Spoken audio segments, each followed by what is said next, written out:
बोलेंगे, police custody बोल सकते हैं, मगर ना सिर्फ मुसलमान बल्कि हर वो भारत का नागरिक जो अपने आप को अपने मुल्क पर फख्र करता है इसलिए कि यहाँ पर संविधान है, कोर्ट्स है, उसको इस बात का फख्र है कि पाकिस्तान से एक आतंकवादी आकर भारत के नागरिक को जान लिया था तो हमने उस पर कोर्ट में केस चलाकर उसको सजा दी। आज वो सब लोग कमजोर और अपने आप को गैर महफूज समझ रहे हैं। वो अपने आप को कमजोर और गैर महफूज समझ रहे हैं।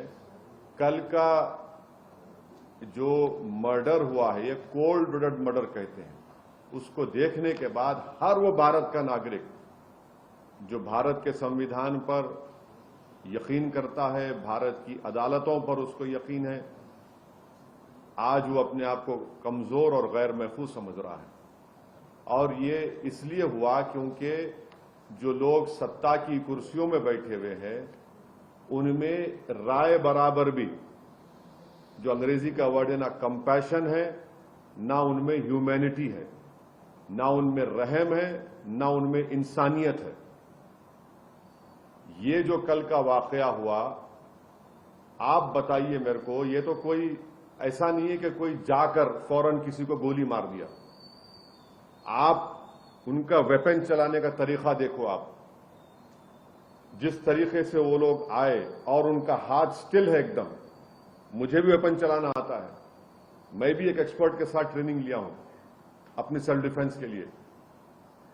और जिस तरीके से मार रहे वो लोग, उनका हाथ देखिए हिल नहीं रहा है, उनकी आंख उस पर है, उन लोगों पर है। उनको मालूम था कि पहले कहां पर, किस जगह पर मारना। तो ये एक कोल्ड ब्लडेड मर्डर है और ये लोग प्रोफेशनल हैं।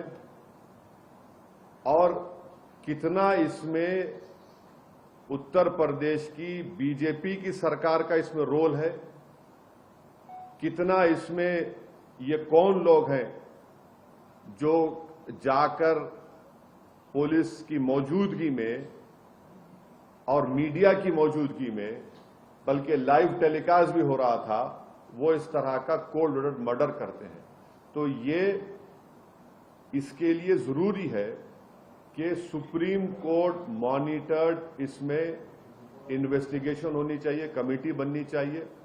मैं सुप्रीम कोर्ट से दरखास्त करता हूं, प्लीड करता हूं, क्योंकि 28 मार्च के दिन सुप्रीम कोर्ट ने एक फैसला दिया था कि कल जो लोग मारे गए उसमें से एक शख्स ने, जो एक मुसलमान एक्स एमपी है, जो एक मुसलमान एक्स एमपी है, वो कोर्ट को गए थे कि मेरी जान को खतरा है सुप्रीम कोर्ट को। तो सुप्रीम कोर्ट ने यह कहा था कि जब आप जुडिशियल कस्टडी में है और आपको पुलिस कस्टडी में लेकर जा रहे तो स्टेट की जिम्मेदारी है। अब सुप्रीम कोर्ट इस मसले को सो मोटो ले और सुप्रीम कोर्ट एक कमेटी बनाए,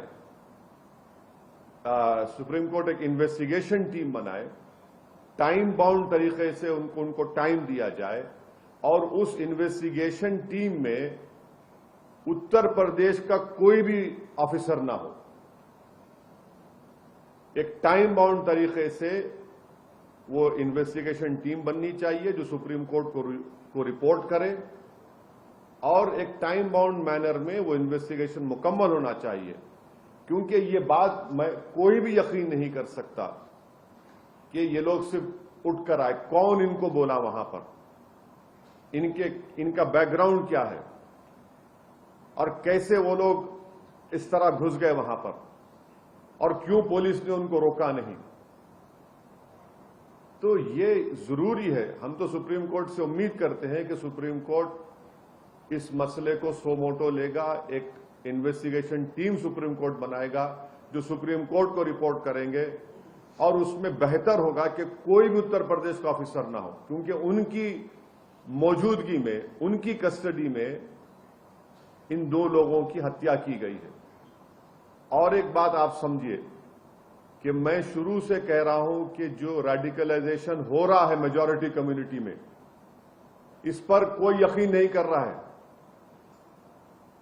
बराबर रेडिकलाइजेशन हो रहा है अगर बीजेपी चुनाव पे चुनाव जीतते जा रही है और इस मसले को बीजेपी नहीं देख रही है तो बीजेपी देश की खिदमत नहीं कर रही है।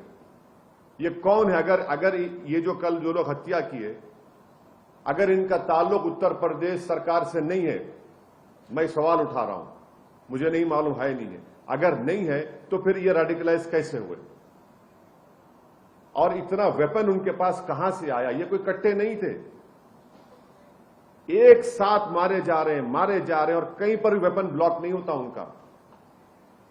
उनका हाथ देखिए आप। ये रेडिकलाइज एलिमेंट्स है। अगर ये उत्तर प्रदेश के सरकार से नहीं है तो ये रेडिकलाइज, हाईली रेडिकलाइज है और बीजेपी इसको ब्रश असाइड करती है। नहीं कुछ हो नहीं रहा है। अरे भाई कैसा नहीं हो रहा है? देखो ना ये लोग कौन है। गोली मारकर कौन सा रिलीजियस नारा क्यों लगाते आप? इनको आप आतंकवादी नहीं कहेंगे तो क्या कहेंगे? देशभक्त कहेंगे इनको आप? क्या इनको आप फूल का हार पहनाएंगे ले जाकर ये लोग? और जो लोग टीवी के स्टूडियोज में बैठकर जश्न मना रहे थे एनकाउंटर का, शर्म से डूब मरो तुम लोग वल्चर्स हो। अब खाओ उन लाशों को जो पड़ी हुई वहां पर। आप जश्न मना रहे थे ना एनकाउंटर का, अब देखिए क्या हो रहा है। ये क्यों आप भूल रहे हैं कि आज बीजेपी सत्ता में, कल कोई और होगा तो यही नंगा नाच चलेगा, यही इंसानियत के ऊपर ये बर्बादी होगी। जब क्या करेंगे आप लोग? जश्न मना रहे थे, मनाइए जश्न आज आप। हम यही कह रहे थे कि जश्न मनाओ जब जमहूरियत कामयाब होगी, जश्न मनाओ जब कोर्ट सजा देगा, जश्न मनाओ जब संविधान और मजबूत होगा, लोकतंत्र मजबूत होगा। मगर आप लोग जश्न मना रहे हैं कि हो गया एनकाउंटर। अब देखिए, पहले जब तक लाइव विजुअल्स नहीं आए थे, कई टीवी चैनल चला दिया, एनकाउंटर हो गया उन लोगों का। उसके बाद जैसे ही मीडिया के सामने पिक्चर्स आए कि मीडिया की मौजूदगी में एनकाउंटर हुआ, वो पूरे जो चील कौवे हैं खामोश बैठ गए। उनको समझ में नहीं आया कि अब कैसा उसका दिफा करे, कैसा उसको जस्टिफाई करे।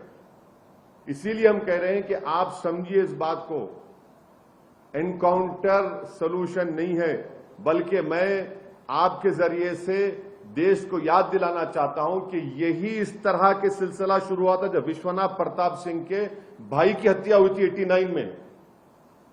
1989 से सिलसिला चल रहा है जब ये टास्क फोर्स बनाई गई थी। हर किसी को आप मार देंगे गोली तो फिर कोर्ट किस लिए भाई? अदालत किस लिए? अरे जो लोग जश्न मना रहे हैं, जो लोग एनकाउंटर में भरोसा करते हैं, अरे भाई तुम सोचते क्यों नहीं हो कि गांधी के कातिल को कोर्ट मिला, इंदिरा गांधी के कातिल को कोर्ट मिला, राजीव गांधी के कातिलों को कोर्ट मिला, बेन सिंह के कातिलों को कोर्ट मिला, और आप एनकाउंटर कर रहे हैं। ये जो कल हत्या हुई है इसकी पूरी जिम्मेदारी उत्तर प्रदेश के मुख्यमंत्री पर आयद होती है। उत्तर प्रदेश के मुख्यमंत्री में अगर कॉन्स्टिट्यूशनल मोरालिटी जिंदा है तो उनको अपने पद को छोड़ना पड़ेगा। और देश के प्रधानमंत्री से हम यह कहना चाह रहे हैं कि ये सबका साथ, सबका विकास, सबका विश्वास की जो आप बातें करते हैं, मुझे तो याद आ रहा है एक अंग्रेजी का एक है कि प्रधानमंत्री पॉन्टियस पायलट की तरह एक्ट कर रहे हैं। He is acting like a Pontius Pilate. मेरी गाड़ी पर हमला हुआ, मैं जो कल देखा हूं नजारे को, पूरा मुझसे ऐसे हुआ था, पूरा उसी तरह के नारे लगा रहे थे वो लोग, उसी तरह से गोली चला रहे थे। यह अलग बात है कि मेरा टाइम नहीं था उस दिन,